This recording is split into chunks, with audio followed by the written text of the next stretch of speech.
Hi hello welcome back to our channel. എല്ലാവർക്കും പുതിയൊരു വീഡിയോയിലേക്ക് ഒരിക്കൽ കൂടി സ്വാഗതം. നമ്മൾ പല ആവശ്യങ്ങൾക്കായിട്ട് ബാങ്കിൽ പോകുന്ന ആൾക്കാരാണല്ലോ അല്ലേ. അപ്പോൾ ബാങ്കിൽ ചെന്ന് കഴിയുമ്പോൾ നമുക്ക് പലപ്പോഴായിട്ട് സംസാരിക്കേണ്ടി വരുന്ന ഇംഗ്ലീഷ് സെൻറ്റൻസുകൾ, അതേപോലെ തന്നെ നമുക്ക് കേൾക്കേണ്ടതായിട്ട് വരുന്ന കാര്യങ്ങൾ, ഇതൊക്കെ എങ്ങനെ ഇംഗ്ലീഷിൽ സംസാരിക്കാം, അല്ലെങ്കിൽ നമുക്ക് മനസ്സിലാവാതെ വരുന്ന സെൻറ്റൻസുകളുടെ അർത്ഥം എന്താണ്, ഇതൊക്കെയാണ് നമ്മൾ ഇന്നത്തെ വീഡിയോയിൽ ഉൾപ്പെടുത്തിയിരിക്കുന്നത്. അപ്പോൾ വീഡിയോ സ്കിപ്പ് ചെയ്യാതെ കാണുക. നമുക്ക് ഒട്ടും സമയം കളയേണ്ട, നേരെ വീഡിയോയിലേക്ക് പോവാം. So let's start. പൊതുവായിട്ട് നമ്മൾ ഏതെങ്കിലും ഒരു സ്ഥാപനത്തിൽ ചെന്ന് കഴിഞ്ഞാൽ അവിടുത്തെ എംപ്ലോയീസ് നമ്മളോട് ആദ്യം എന്താണ് ചോദിക്കുക? ഞാൻ നിങ്ങൾക്കായിട്ട് എന്താണ് ചെയ്തു തരേണ്ടത് എന്ന് ചോദിക്കൂ അല്ലേ. നിങ്ങൾക്ക് എന്ത് സഹായമാണ് എൻ്റെ ഭാഗത്തു നിന്ന് വേണ്ടത്, എന്തിനാണ് വന്നത് എന്ന് അറിയാൻ വേണ്ടിയിട്ട് നമ്മളത് ഫോർമലായിട്ട് ചോദിക്കും ഇല്ലേ. അതെങ്ങനെയാണ് ചോദിക്കുക? Yes sir, what can I do for U? ഞാൻ നിങ്ങൾക്ക് വേണ്ടി എന്താണ് ചെയ്തു തരേണ്ടത്? What can I do for U? എനിക്ക് എന്തൊക്കെ കാര്യങ്ങൾ നിങ്ങൾക്ക് വേണ്ടി ചെയ്യാൻ കഴിയും എന്നുള്ള രീതിയിലൊക്കെ ചോദിക്കാൻ വേണ്ടിയിട്ട് ഇംഗ്ലീഷിൽ യൂസ് ചെയ്യുന്ന സെൻറ്റൻസ് ആണ് എന്ത്? What can I do for you? What can I do for you? എന്താണ് what can I do for you? നിങ്ങൾക്ക് വേണ്ടി ഞാൻ എന്താണ് ചെയ്തു തരേണ്ടത്, അല്ലെങ്കിൽ എനിക്ക് എന്ത് ചെയ്യാൻ കഴിയും എന്നുള്ള മീനിങ് ആണ് ഈ സെൻറ്റൻസിന് വരുന്നത്. What can I do for U? ഇനി നമ്മളൊരു അക്കൗണ്ട് തുടങ്ങാനാണ് പോയിട്ടുള്ളതെന്ന് വിചാരിക്കുക. നമ്മൾ ബാങ്കിൽ ഒരു അക്കൗണ്ട് തുടങ്ങാനാണ് പോയിട്ടുള്ളത്. അപ്പം നമ്മളെങ്ങനെ പറയും? എനിക്കൊരു അക്കൗണ്ട് തുടങ്ങണമായിരുന്നു. എനിക്കൊരു അക്കൗണ്ട് തുടങ്ങണമായിരുന്നു. ഇതെങ്ങനെ പറയും? എനിക്ക് ഒരു അക്കൗണ്ട് തുടങ്ങണമായിരുന്നു. I had to open an account. I had to open an account. I had to open an account. എനിക്കൊരു അക്കൗണ്ട് തുടങ്ങണമായിരുന്നു. ഇനി അതല്ല, എനിക്കൊരു അക്കൗണ്ട് തുടങ്ങണം എന്ന് പറയാം അല്ലേ. I want to open an account. I want to open an account എന്നും പറയാം. ഇനി തുടങ്ങണമായിരുന്നു, I had to open an account. ഇനി എനിക്ക് ഒരു അക്കൗണ്ട് തുടങ്ങണം, I want to open an account. അപ്പോൾ സ്വാഭാവികമായിട്ടും ബാങ്കിലുള്ളവർക്ക് വളരെ സന്തോഷമായി, നമ്മളൊരു അക്കൗണ്ട് തുടങ്ങാൻ പോവുകയാണ്. അങ്ങനത്തെ കാര്യങ്ങളൊക്കെ അവർക്ക് വളരെ സന്തോഷം തരുന്നതായിരിക്കണം. അപ്പം അവരെന്ത് പറയും? തീർച്ചയായും ഇരിക്കൂ, തീർച്ചയായും ഇരിക്കൂ എന്ന് പറയും. അതെങ്ങനെയാണ് പറയുക? തീർച്ചയായും, ഓഫ് കോഴ്സ്, ഓഫ് കോഴ്സ്, തീർച്ചയായും, ഓഫ് കോഴ്സ്, ഇരിക്കൂ. Please be seated, please be seated. Please be seated എന്ന് പറഞ്ഞാൽ എന്താണ്? ഇരിക്കൂ. അത് നമുക്ക് വേറൊരു രീതിയിലും പറയാം. ടേക്ക് യുവർ സീറ്റ് എന്ന് പറയൂ അല്ലേ. Take your seat. ചില റീൽസിലൊക്കെ നമ്മൾ കണ്ടിട്ടുണ്ട്, ടേക്ക് യുവർ സീറ്റ് എന്ന് പറയുമ്പോഴത്തേനും കസേര എടുത്ത് തലയെ വെച്ച് നിൽക്കുന്ന കാണാം അല്ലേ. പക്ഷേ ഇവിടെ അതിൻ്റെ അർത്ഥം അങ്ങനെയല്ല. ടേക്ക് യുവർ സീറ്റ് എന്ന് പറഞ്ഞാൽ ഇരിക്കുക, അല്ലെങ്കിൽ നിങ്ങൾക്ക് സീറ്റ് എടുക്കാവുന്നതാണ്. സീറ്റ് എടുക്കാവുന്നതാണ് മീൻസ് സീറ്റ് എടുത്തുകൊണ്ട് നിൽക്കണം എന്നല്ല, പകരം സീറ്റിൽ ഇരിക്കാവുന്നതാണ് എന്നാണ് അർത്ഥം വരുന്നത്. എന്താണ്? Of course please be seated. Of course please be seated, അല്ലെങ്കിൽ of course take your seat എന്ന് പറയാം. ഇനി നമുക്ക് സീറ്റൊക്കെ കിട്ടി. സീറ്റ് കിട്ടിയപ്പോൾ നമ്മൾ എന്ത് പറയണം? താങ്ക് യു, താങ്ക് യു, നന്ദിയുണ്ട്. നമ്മൾ ഇരുന്ന് കഴിഞ്ഞിട്ട് എന്ത് പറയാം? Thank U. ഇനി അതിനുശേഷം നമ്മൾ ചോദിക്കുകയാണ്, നമ്മൾ അക്കൗണ്ട് തുടങ്ങാനാണ് പോയിട്ടുള്ളത്. അപ്പോൾ അതിന് എന്തൊക്കെ രേഖകളാണ് ആവശ്യമുള്ളത്? അതിന് എന്തൊക്കെ രേഖകളാണ് ആവശ്യമുള്ളതെന്ന് ചോദിക്കൂ അല്ലേ. അതെങ്ങനെയാണ് ചോദിക്കുക? അതിന് എന്തൊക്കെ രേഖകൾ ആവശ്യമുണ്ട് എന്ന് ചോദിക്കണം. What documents are required for that? What documents are required for that? അതിന് എന്തൊക്കെ രേഖകൾ ആവശ്യമുണ്ട്? What documents are required for that?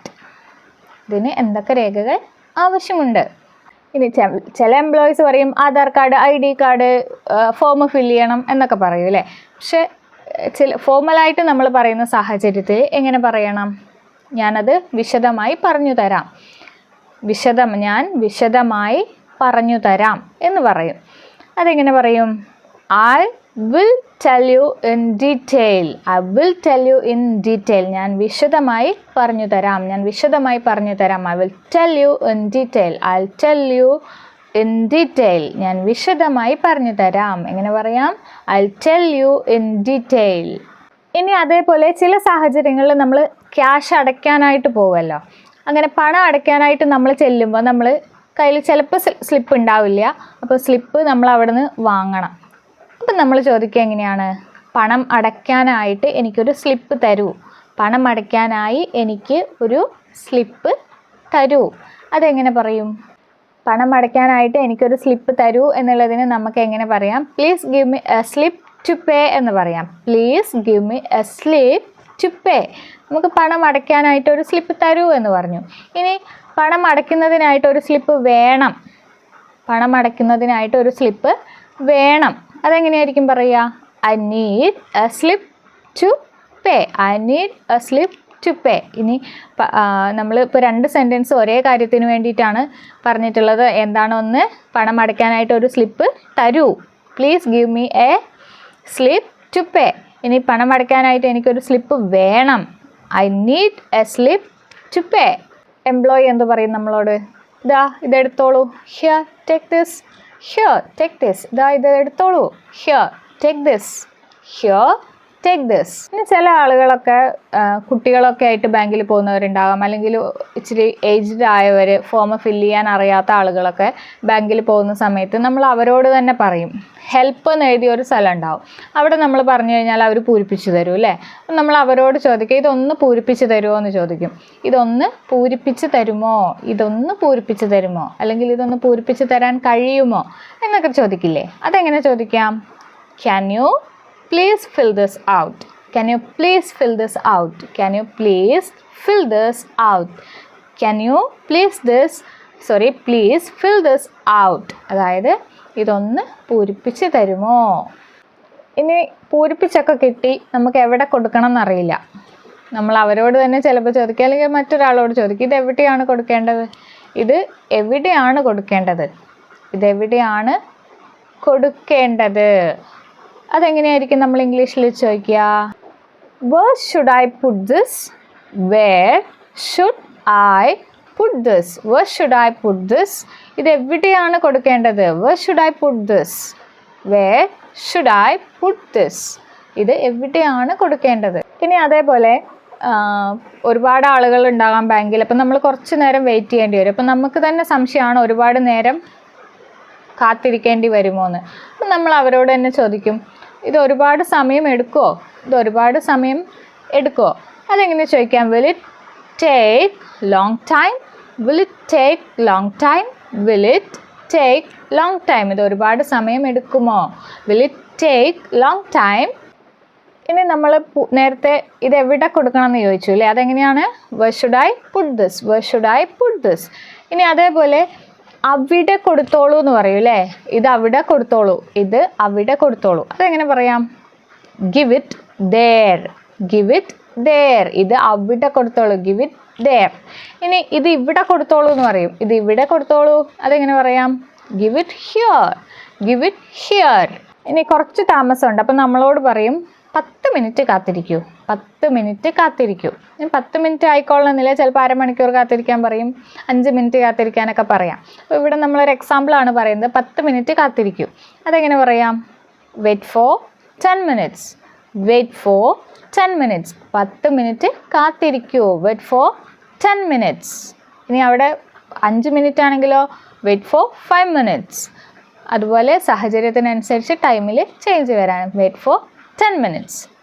ഇനി അതേപോലെ നമ്മൾ ഉപയോഗിക്കുന്ന ഒരു ക്വസ്റ്റ്യൻ കൂടി ഉണ്ട്. എന്താണെന്ന് വെച്ചാൽ പലിശ എത്രയാണ്? പലിശ എത്രയാണ്? ഇതെങ്ങനെ ചോദിക്കാം? How much is the interest? How much is the interest? How much is the interest? Interest ഞാൻ എടുത്തു പറയാൻ കാരണം എന്താണെന്ന് വെച്ചാൽ 2 ഇൻട്രസ്റ്റ് ഉണ്ട്. ഇവിടെ നമ്മൾ പറഞ്ഞു ഇൻട്രസ്റ്റ്, INTEREST. ഇൻട്രസ്റ്റ് മീൻസ് പലിശ. ഇനി അടുത്ത ഇൻട്രസ്റ്റ്, INTREST. ഇൻട്രസ്റ്റ് മീൻസ് താല്പര്യം. ഈ രണ്ടും എപ്പോഴും ശ്രദ്ധിച്ചിരിക്കണം. പ്രൊനൗൺസിയേഷനിൽ ചെറിയ ചേഞ്ച് വരുന്നുണ്ട്, അതേപോലെ തന്നെ സ്പെല്ലിങ്ങിലും ചേഞ്ച് വരുന്നുണ്ട്. പറയുന്ന സമയത്ത് പ്രത്യേകം ശ്രദ്ധിക്കുക. How much is the interest? Interest means പലിശ. അപ്പം പലിശ എത്രയാണ് എങ്ങനെ ചോദിക്കാം? How much is the interest? ഇനി ഇതൊക്കെ കഴിഞ്ഞ് നമ്മൾ പോവുകയാണ്, നമ്മുടെ ബാങ്കിലെ പരിപാടികളൊക്കെ കഴിഞ്ഞു. അപ്പോൾ സ്വാഭാവികമായിട്ടും നമ്മൾ അവരോട് എന്ത് പറയണം? നമുക്ക് ഒരുപാട് ഹെൽപ്പ് ചെയ്ത് തന്ന എംപ്ലോയീസ് ആണെങ്കിൽ നമ്മൾ അവർക്ക് നന്ദി പറയണം. അപ്പോൾ എങ്ങനെ പറയാം? നിങ്ങൾ ചെയ്തു തന്ന സഹായത്തിന് നന്ദി എന്ന് പറയാം അല്ലേ. ചെയ്തു തന്ന സഹായത്തിന് നന്ദി. അതെങ്ങനെ പറയണം? താങ്ക്സ് ഫോർ യുവർ ഹെൽപ്പ്, അല്ലെങ്കിൽ thank you for your help പറയാം. Thank you so much for your help പറയാം. അങ്ങനെ ഒരുപാട് രീതിയിൽ നമുക്ക് നമ്മുടെ താങ്ക്സ് എക്സ്പ്രസ് ചെയ്യാൻ പറ്റും. അപ്പം നമ്മൾ ഇന്നത്തെ വീഡിയോയിലൂടെ സിമ്പിളായിട്ട് പറഞ്ഞു പോയത് നമ്മൾ ഡെയിലി അല്ലെങ്കിൽ ഇടയ്ക്കിടയ്ക്ക് ബാങ്കിൽ പോകുന്ന ആൾക്കാരാണ്, ഒരുപാട് ആളുകളുമായിട്ട് സംസാരിക്കുന്ന ആളുകളാണ്. അപ്പോൾ ഇങ്ങനത്തെ സാഹചര്യങ്ങളിൽ ഇതൊക്കെ എങ്ങനെ ഇംഗ്ലീഷിൽ പറയണമെന്ന് നിങ്ങൾ എപ്പോഴെങ്കിലും ചിന്തിച്ച് നോക്കിയിട്ടുണ്ടോ? ഇനി ഉറപ്പായിട്ടും ബാങ്കിൽ പോകുമ്പോൾ ഇന്ന് നമ്മൾ പഠിച്ചിട്ടുള്ള പല സെൻറ്റൻസുകളും നിങ്ങൾക്ക് ഉപകാരപ്പെട്ടേക്കാം. അപ്പോൾ ഇന്നത്തെ വീഡിയോ ഇത്രയേ ഉള്ളൂ. ഇഷ്ടമായിട്ടുണ്ടെങ്കിൽ ഉറപ്പായിട്ടും ലൈക്ക് ചെയ്യുക. അതേപോലെ തന്നെ വീഡിയോ ഇഷ്ടമായിട്ടുണ്ടെങ്കിൽ നിങ്ങൾ മറ്റുള്ളവരിലേക്ക് എത്തിക്കുന്നതിനായിട്ട് ഒന്ന് ഷെയർ ചെയ്തേക്കുക. നിങ്ങളുടെ ഫാമിലി ഫ്രണ്ട്സ് ഗ്രൂപ്പുകളിലും അതുപോലെ തന്നെ ഇംഗ്ലീഷ് പഠിക്കാൻ താല്പര്യമുള്ള ആളുകളിലേക്കും ഷെയർ ചെയ്ത് എത്തിക്കാൻ ആരും ഒരു മടിയും വിചാരിക്കേണ്ട. അതേപോലെ തന്നെ നിങ്ങളുടെ വിലയേറിയ സജഷൻസ് കമൻസ് ആയിട്ട് അറിയിക്കാവുന്നതാണ്. അതുപോലെ തന്നെ വീഡിയോ ലൈക്ക് ചെയ്യുന്നവർ മറന്നു പോകുന്ന ഒരു കാര്യമുണ്ട്. എന്താണ്? എന്തെങ്കിലും ഒരു ലൈക്ക്, തംസ് അപ്പോ ഒരു ഐക്കണോ സ്മൈലിയോ എന്തെങ്കിലും നിങ്ങളുടെ ഒരു സന്തോഷമാണ്, അതേപോലെ തന്നെ എൻ്റെ ഒരു സന്തോഷമാണ്. അതും കൂടി കമൻറ്റ് ചെയ്യാൻ മറന്നു പോകരുത്. ഇനി നമ്മുടെ ചാനൽ ഇതുവരെയും ആരെങ്കിലും സബ്സ്ക്രൈബ് ചെയ്യാൻ ബാക്കിയുണ്ടെങ്കിൽ ഒന്ന് സബ്സ്ക്രൈബ് ചെയ്ത് സപ്പോർട്ട് ചെയ്യുക. അതേപോലെ തന്നെ തൊട്ടടുത്തുള്ള ബെൽ ബട്ടൺ കൂടി എനേബിൾ ചെയ്യുകയാണെങ്കിൽ ഞാൻ അപ്ലോഡ് ചെയ്യുന്ന എല്ലാ വീഡിയോസും നിങ്ങൾക്ക് അപ്പം തന്നെ നോട്ടിഫിക്കേഷനായിട്ട് വരുന്നതായിരിക്കും. ഇനിയും ഇത്തരത്തിലുള്ള യൂസ്ഫുൾ വീഡിയോസുമായിട്ട് വരാം. അതുവരേക്കും ടാറ്റാ, ടേക്ക് കെയർ.